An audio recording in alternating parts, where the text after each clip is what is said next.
Hello বন্ধুরা, welcome to my job Bangla YouTube channel. আজকে তোমাদের সামনে আরেকটি নতুন চাকরির বিজ্ঞপ্তি নিয়ে হাজির হয়েছি। তোমরা আমার স্ক্রিনটায় দেখতে পাচ্ছ, জলপাইগুড়ি একটা আমি ওয়েবসাইট খুলে নিয়েছি, অফিসিয়াল ওয়েবসাইট একদম। এখানে দেখতে পাচ্ছ তোমরা জলপাইগুড়ি অফিসিয়াল বলে লেখা আছে জলপাইগুড়ি, ঠিক আছে। এখানে কিছু রিক্রুটমেন্ট বেরিয়েছে, সমস্ত নোটিফিকেশন বিষয়ে আমি আলোচনা করব। ভিডিওটা শেষ পর্যন্ত দেখবে। যারা আমার চ্যানেল নতুন তাদেরকে বলবো আমার চ্যানেলটাকে সাবস্ক্রাইব করে লাইক করে পাশে দেবে বেল আইকনটাতে ক্লিক করে রাখবে নতুন চাকরির বিজ্ঞপ্তির আপডেটগুলো পাওয়ার জন্য। চলো দেখে নিচ্ছি জলপাইগুড়িতে কি রিক্রুটমেন্ট হচ্ছে। এটা জলপাইগুড়ি ডিস্ট্রিক্ট থেকে ছেড়েছে, অর্থাৎ যারা জলপাইগুড়ি ডিস্ট্রিক্টের বাসিন্দা তারাই কিন্তু এটাতে অ্যাপ্লাই করতে পারবে। এবং যে বিষয়গুলি রয়েছে, মানে কি পোস্ট রয়েছে, সেটা তোমাদেরকে আলোচনা করবো। ভিডিওটা শেষ পর্যন্ত দেখো। চলো দেখে নিচ্ছি। তোমরা প্রথমত এই পেজটাতে চলে আসবে, মানে জলপাইগুড়িতে ঢুকে এই পেজটাতে আমি লিঙ্ক দিয়ে দেবো, ডাইরেক্ট এই পেজে চলে আসবে। এখান থেকে গিয়ে ডাইরেক্ট স্ক্রল ডাউন করবে। স্ক্রল ডাউন করে তোমরা এইখানটায় দেখতে পাবে, এই আমি যেটা তোমাদের দেখাবো এখানে দেখো, ব্লক বেসিস আশা স্টাফ রিক্রুটমেন্ট জলপাইগুড়ি ডিস্ট্রিক্ট, মানে জলপাইগুড়িতে কিছু আশা কর্মী নিয়োগ হচ্ছে, মানে মহিলা ও মা বোনদের জন্য। এখানটা দেখো জলপাইগুড়ি সাব কোথায় কোথায় হবে সেটা সেটা বলে দিয়েছে। জলপাইগুড়ি সাব ডিভিশন, তারপরে ধূপগুড়ি আর হচ্ছে মাল সাব ডিভিশন। এই কয়েকটাতে কিন্তু এই কয়টা সাব ডিভিশন, মানে তিনটা সাব ডিভিশনে কিন্তু তোমাদের নিয়োগটা হবে। এখানটা দেখো, নিচে স্ক্রল ডাউন করছি, তিনটা সাব ডিভিশনে কিন্তু তোমাদের নিয়োগ হবে। সেখানে জলপাইগুড়ি সাব ডিভিশনের মধ্যে রয়েছে সদর ব্লক, ময়নাগুড়ি ব্লক আর হচ্ছে রাজগঞ্জ ব্লক এটাতে। আর ধূপগুড়ি বলেছে ধূপগুড়ি ব্লক আর হচ্ছে বানারহাট ব্লক, ঠিক আছে। দুটো ব্লক আছে এটার মধ্যে। এটা মাল সাব ডিভিশন হচ্ছে মাল ব্লক, মালতিলি ব্লক আর হচ্ছে নাগরাকাটা ব্লক, ঠিক আছে। আর একটা যে কারণটিক ব্লক, ঠিক আছে, ক্রান্তি ব্লক। এই কয়টা ব্লক কিন্তু নিয়ে নেবে। কটা পোস্ট রয়েছে এখানে তোমরা ক্লিক করবে, ক্লিক করে তোমরা দেখে নেবে। দেখো এখানটায় কিন্তু তোমাদের রয়েছে 8টা, মানে এখানে 8টি পোস্ট রয়েছে। কি কি লাগবে আবেদন করতে, এখানে সমস্ত কিছু বাংলায় সুন্দর করে দেওয়া আছে এখানটায়, ঠিক আছে। বয়স কিন্তু 30 থেকে 40 বছরের মধ্যে বলেছে, 30 থেকে 40 বছরের মধ্যে বয়স হতে হবে। আর এখানটায় দেখো, আবেদনপত্র জমা দেওয়ার তারিখ হচ্ছে 12/9/2024 থেকে 27/9/2024, 27 তারিখ পর্যন্ত আছে, মানে এই মাসের 27 তারিখ বিকেল 5টার মধ্যে জমা দিতে হবে সংগ্রহপত্র। আর এখানে পোস্ট রয়েছে কিন্তু 4টা পোস্ট রয়েছে, ঠিক আছে। যেহেতু বাংলায় সেটা 8 না, কিন্তু 4টা, ঠিক আছে। আর এটা কি কি লাগবে সঙ্গে দিতে হবে দেখো, ভোটার পত্র, রেশন কার্ড, আধার কার্ড, অ্যাডমিট কার্ড, মাধ্যমিকের মার্কশিট, অন্যান্য শিক্ষা যোগ্যতা যদি থাকে তাহলে দেবে। আর জাতীয় সংহতি শংসাপত্র আর পাসপোর্ট সাইজ ফটো, এগুলো জমা দিতে হবে, ঠিক আছে। এগুলো ব্লকে গিয়ে কিন্তু জমা দিয়ে আসতে হবে, ঠিক আছে। এটা গেল।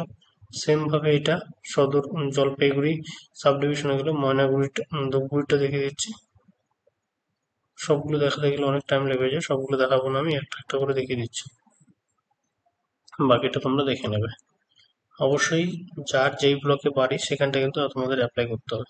এখানটা 3টা পোস্ট রয়েছে সেম ভাবে, ঠিক আছে। তোমরা দেখতে পাচ্ছ, শুধু মহিলাদের জন্য, ঠিক আছে। শুধুমাত্র মহিলা যারা রয়েছে, মহিলা মা বোন যারা রয়েছে, যাদের বয়স 30 থেকে 40-এর মধ্যে হয়তো হবে বয়স, ঠিক আছে, তারাই কিন্তু এটার জন্য অ্যাপ্লাই করতে পারবে।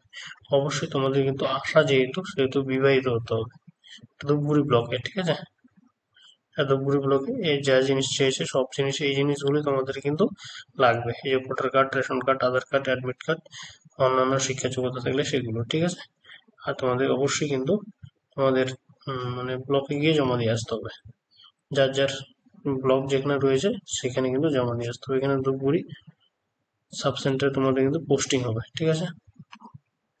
সেম ভাবে এখানে মাল সাব ডিভিশন একটা দেখে দিচ্ছি আমি, নাগরাকাটা ব্লক যেটা রয়েছে।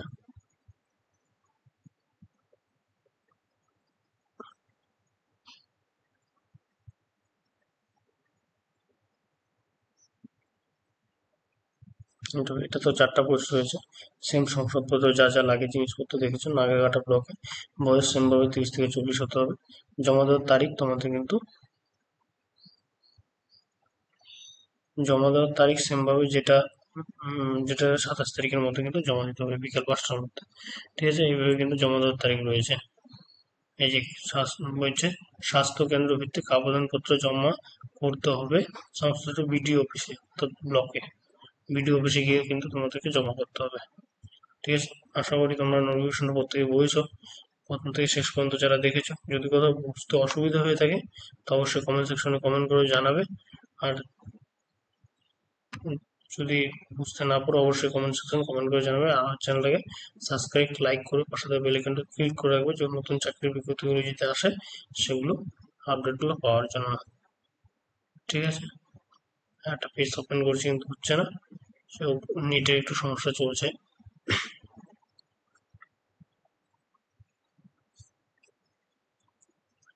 আমি এটা ডিসক্রিপশনে দিয়ে দেবো। ঠিক আছে, এই পেজটার লিঙ্ক আমি ডিসক্রিপশনে দিয়ে দেবো, সেখান থেকে ডাইরেক্ট তোমরা এখানে এসে কিন্তু অ্যাপ্লাই করবে। ফর্মটা খুঁজছি, যদি ফর্মটা পেয়ে যাই অবশ্যই তোমাদেরকে ডিসক্রিপশনে আমি দিয়ে দেবো। ফর্ম আছে কিনা সেটা দেখছি আমি।